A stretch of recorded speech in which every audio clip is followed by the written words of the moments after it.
For those of you that don't know me, my name is Gus, and I took a boat from Portland, Maine to Miami, Florida. This is exactly how much money it took me to buy a boat and take it down the entire East Coast. Yachting is not only reserved for the rich and famous, and I'd like to be living proof that even those without a lot of money, like myself, can live the wonderful boat life. You don't need a multi-million-dollar yacht like these to have just as much fun. So this video is going to be all about how much it cost me to take this boat from Maine to Florida.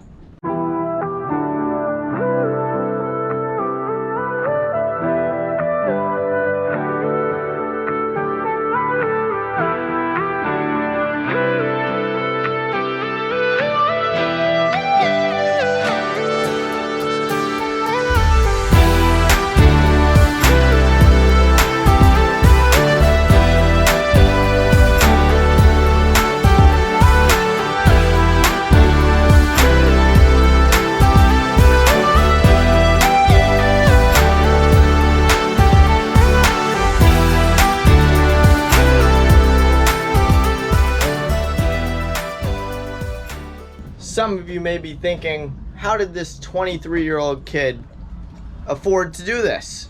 I saw everything in the comments section from he's a trust fund kid to mommy and daddy supported this trip. Well, my parents offered me every piece of support that I could ever need, but no financial support. This was on me. This is actually not as expensive as you may think. And with some hard work, it's possible for anyone. First and main expense of this entire trip was buying the boat. The boat was $25,000. But rest assured, you can spend a lot less than $25,000 and still get a boat capable of doing this trip. The total amount of money that I had to put into this boat before we left for the trip was $11,956. This number reflects material only. Since I was able to do all the work myself, I saved a ton of money.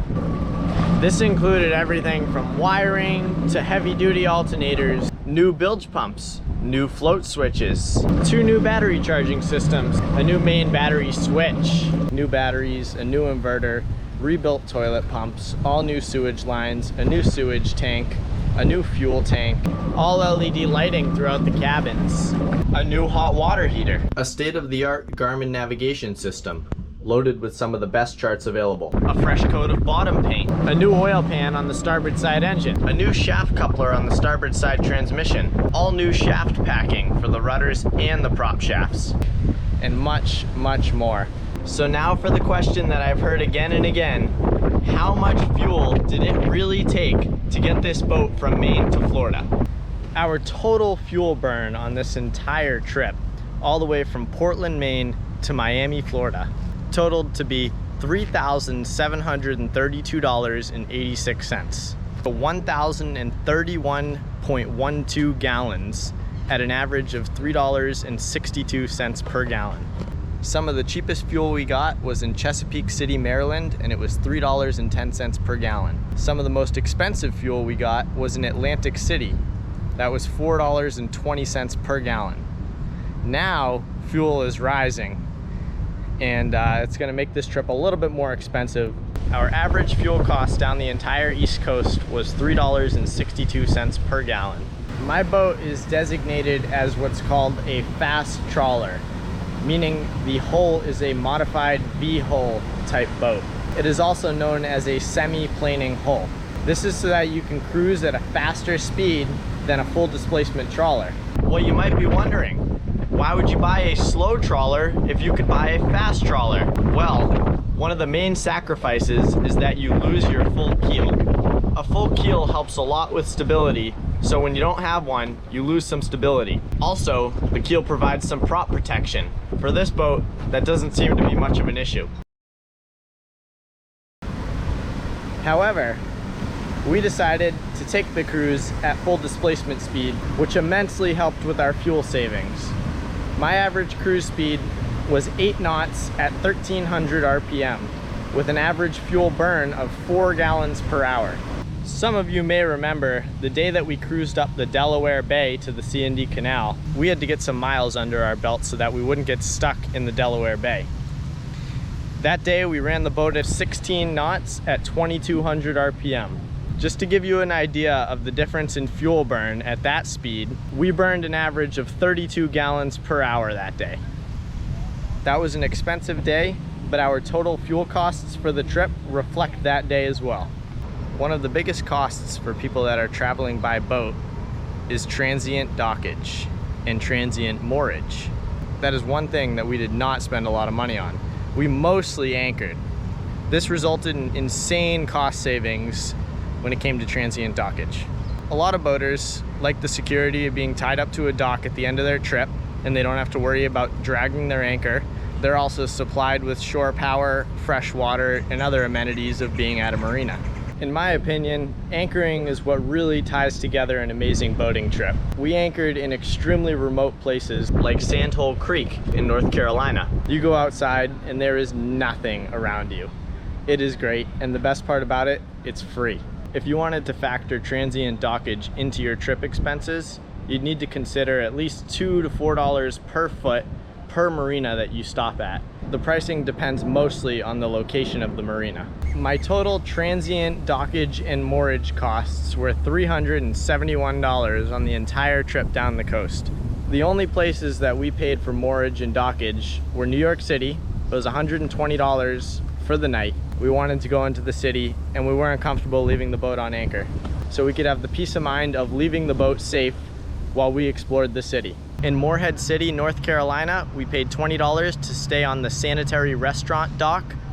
We did this because it just made sense. In St. Augustine, we rented a mooring for $26 because it was rather windy and we wanted to go to shore. Once we got to Miami, we spent $205 on a mooring for a week. Another huge expense on any boat trip is maintenance costs. I made sure my boat was in tip-top shape before we left for the trip, which resulted in very few issues. One of the issues that I had was one of my rebuilt raw water pumps fell apart. Fortunately, I check my engine bay at least once a day while we're underway, and I noticed this pump was leaking before it completely failed. So I decided to just buy a brand new pump, $450 raw water pump. Most of the issues that the boat had on the trip were small issues that did not require any parts to fix, rather just some labor and diagnostics. A lot of repairs are what I'd call labor-only repairs. Wiring issues, little leaks, things that just need a hose clamp and a new terminal. Saltwater boats have this inherent issue with corroding parts. Everything turns to crap in saltwater. Anybody can fix their own boat. It's just a matter of taking the time to go on the internet and learn about fixing your own boat. If you do this, you will save a ton of money. I did not keep track of the hours that I put into my boat labor-wise. However, I would estimate at the very least I put 250 hours worth of labor into my boat. I would say the average marina charges about $100 to $120 per hour for their time. Yeah, do the math on that one. My only other maintenance cost on this entire trip was one oil change that I did in West Palm Beach. That oil change cost me $178. If I were to have done this trip on a sailboat, I could cut my fuel costs at least in half, if not even more. One totally avoidable expense that I'll call personal pleasure, which includes going out to restaurants and bars and stuff like that, was $1,356. That's what I spent total on restaurants and bars, and also includes a new wetsuit that I bought in South Carolina, a spear pole that I bought in South Carolina, and some other goodies. Some of that $1,356 also includes free dockage at restaurants that we went to. For example, Shem Creek, Charleston, South Carolina, or the Charleston Crab House. Thank you guys for that. So we didn't go out to eat every night. We also spent a lot on groceries. Our total grocery bill all the way down the East Coast was $609.26. This was all the meals that I cooked and all the food that we ate while we were on the boat. Insurance. The only recurring cost that I have boat related is insurance.